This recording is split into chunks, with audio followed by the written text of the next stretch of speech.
Hi, my name's Phil. I like talking about politics, and in this video I'd like to discuss how in a matter of days the Tories have pivoted from asking the public to let them remain in government to begging to be allowed to at least finish in second place.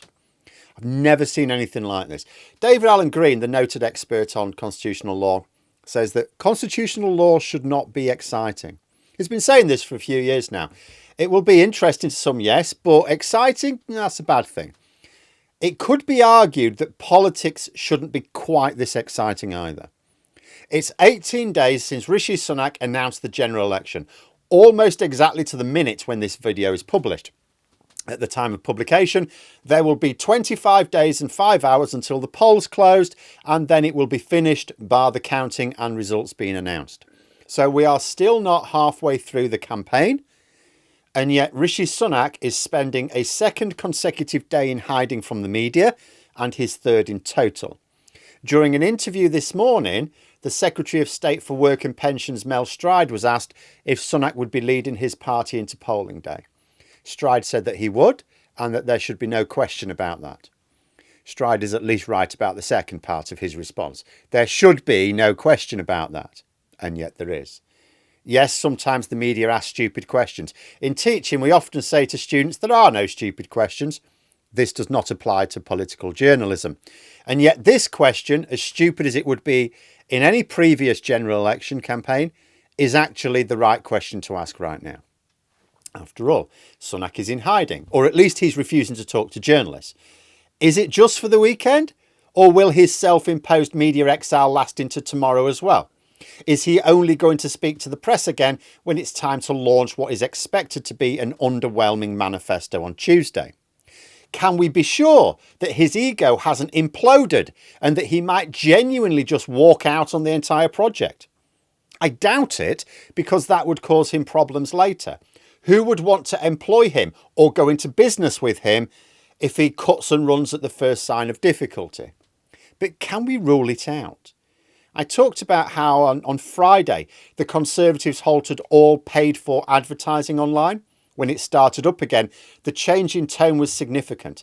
Instead of simply attacking Labour with made-up figures in an effort to persuade people to vote the Conservatives into power again, they were using made-up figures in an effort to persuade voters to at least let them have enough MPs to provide a robust opposition to Labour. You know, it's like, according to there was a very interesting piece in the Times this weekend. There's a suggestion that the Tories are having to be very careful with the pennies. They're struggling to attract donations. That is why they cut the adverts on Friday, apparently. And that would also account for it. They need to make sure they've got enough money left in the tank for the final few days of the campaign, because that's when a lot of swing voters start paying attention. It's the time when I expect, and I said this before the election, when I expect a lot of the really nasty, dirty tricks to emerge in the social media campaigning. Now I'm wondering if even that will happen. I have little doubt they intend to. But what if they misfire? What if it's managed incompetently? What if the Tories can't even do evil right these days? You know, the BBC this morning, we had Amber Rudd. Used to be one of the most senior members of the Tory government before they went completely insane. She was arguing that her party should be allowed to at least finish second place to be the official opposition. This is where Rishi Sunak has left them, begging for scraps.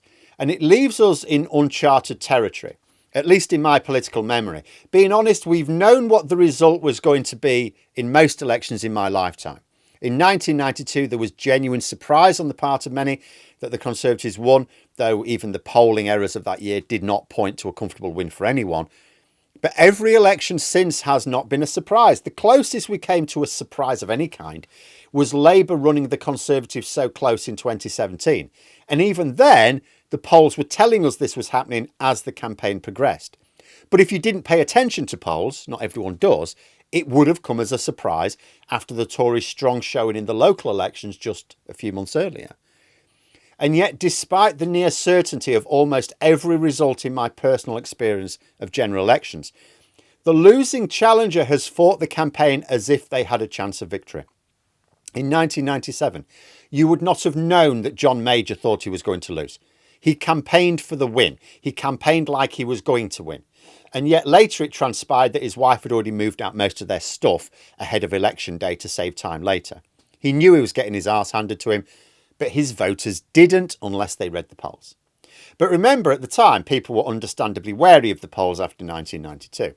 But the point is, this is surely the first election where there is no longer even much of a pretence that the Conservatives can win. I cannot imagine that a current member of the government would talk so openly about finishing second, as Amber Rudd has done this morning, but when even their advertising is putting the emphasis on vote Conservatives so we can be the official opposition, then there's at least a private acceptance that it's game over. And we've still got 25 days to go before it really is. Not a single vote has been cast, remember. I've said for a while that this election is not about getting a Labour government, as it has been for like my adult life. That's done now. In fact, I don't know whether to laugh or facepalm when you see comments. There was an article even talking about how we're going to see a really low turnout because Labour aren't enthusing people. It's like, Labour are on for their biggest win in history, and possibly by some margin. If there's a lower turnout, I don't think it's going to be the Labour figures letting the side down. More likely the Conservative voters staying at home out of shame, or voters being turned away due to voter ID issues if we don't spread the word on that well enough. And on that note, remember, if you use stopthetories.vote website, it doesn't just advise you on the best candidate to back tactically to displace your local Tory candidate. Even if you don't need that information, there is a link to a lot of useful things, including the list of valid voter ID. Pass that on to everyone you know. Not all ID is valid voter ID.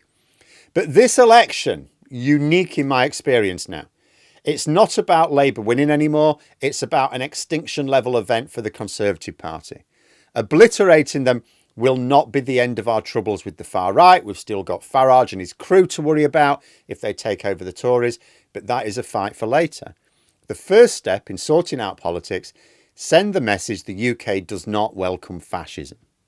To do that, it's not enough to deliver a crushing defeat for the Tories. If they end up with 150 seats, that happens as part of the ebb and flow of the fortunes of the main parties. Yes, technically 150 seats would be their worst ever, but not by far. It would look like, oh, they've been savagely beaten, but they'll come back. No, they need eliminating. And if they decide to get into bed with Farage, they need eliminating again in the following election.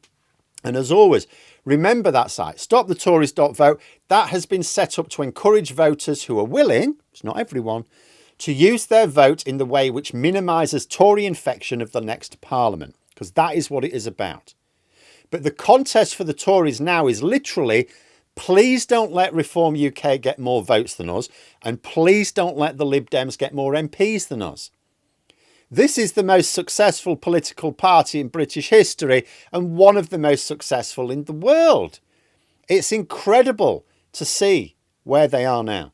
I know people predicted a long time ago that Brexit would do this to them, but to see it happen quite so spectacularly is still a marvel. And so it may well be that it is only Labour left fighting this election as if it's about who forms the government. Everyone else, including the Conservatives now, is fighting for how that Labour government is to be held to account. Mad times. But there we are. Those are my thoughts. If you enjoyed the video, please subscribe for further content and click the like button. You can also sign up for memberships if you'd like to support the channel further. Thanks for watching. Until next time, I'll see you later.